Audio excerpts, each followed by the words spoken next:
Assalamualaikum, salam sejahtera bagi kita semua. Di dalam nama Tuhan Yesus Kristus. Materi kita kali ini adalah Allah yang Esa.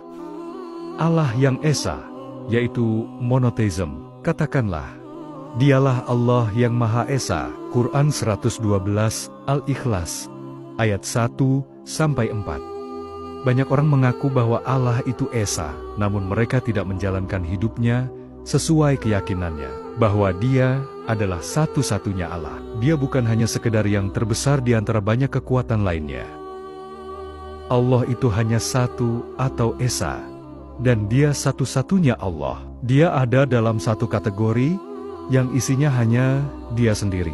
Kita mengaku bahwa Allah itu transenden, melampaui semua yang lain, unik, tidak ada yang sejenis dengannya, dan tertinggi mengendalikan semuanya. Oleh sebab itu, kita tidak takut kepada semua kekuatan lainnya. Kita menyerahkan loyalitas kita yang bulat, utuh, tidak terbagi kepada penguasa-penguasa lain, dan hanya kepada Allah saja. Esa, artinya ada dengan sendirinya.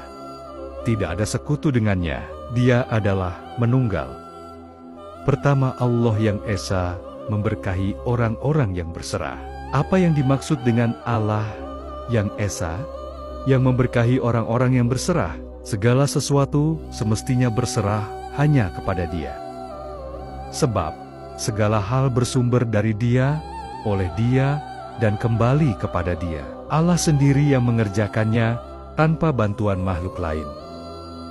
Nabi Musa mengajarkan, tidak ada ilah lain selain hanya Allah saja. Allah menyatakan bahwa Ia adalah Al-Ilah di surga dan di bumi ini.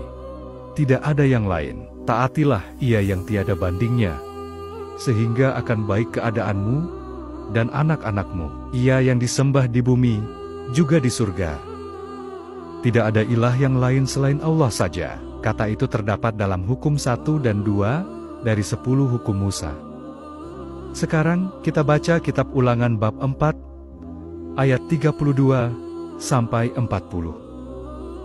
Ujung langit sampai ke ujung langit tentang zaman dahulu, zaman yang telah ada sebelum engkau. Sejak Allah menciptakan manusia di bumi, pernahkah terjadi hal sebesar ini? Atau pernahkah terdengar hal seperti ini? Pernahkah suatu bangsa mendengar suara Allah berfirman dari tengah-tengah api, seperti yang telah kau dengar dan tetap hidup? Atau pernahkah suatu ilah berupaya untuk mengambil baginya suatu bangsa dari tengah-tengah bangsa lainnya dengan memberi berbagai cobaan, tanda ajaib, mukjizat dan peperangan, serta dengan tangan yang kuat, kuasa yang nyata, dan kedahsyatan yang besar? Seperti semua yang dilakukan bagimu oleh Allah, Tuhanmu, di Mesir, di depan matamu. Apa yang Tuhan buat di depan matamu? Hal-hal itu diperlihatkan kepadamu, supaya engkau tahu bahwa Allah adalah Tuhan. Tidak ada yang lain selain Dia. Dari langit Ia memperdengarkan suaranya kepadamu untuk mengajar engkau. Sementara di bumi Ia memperlihatkan apinya yang besar, dan firman-Nya kau dengar dari tengah-tengah api itu. Karena Ia mengasihi nenek moyangmu, maka Ia memilih keturunan mereka. Ia menuntun kamu keluar dari Mesir dengan hadirat-Nya, yaitu dengan kuasanya yang besar, dan menghalau dari hadapanmu bangsa-bangsa yang lebih besar dan lebih kuat daripadamu, untuk membawa kamu masuk ke negeri mereka, serta mengaruniakan negeri itu kepadamu sebagai milik pusaka, seperti yang terjadi pada hari ini. Apa yang Tuhan perlihatkan kepada dirimu hari ini?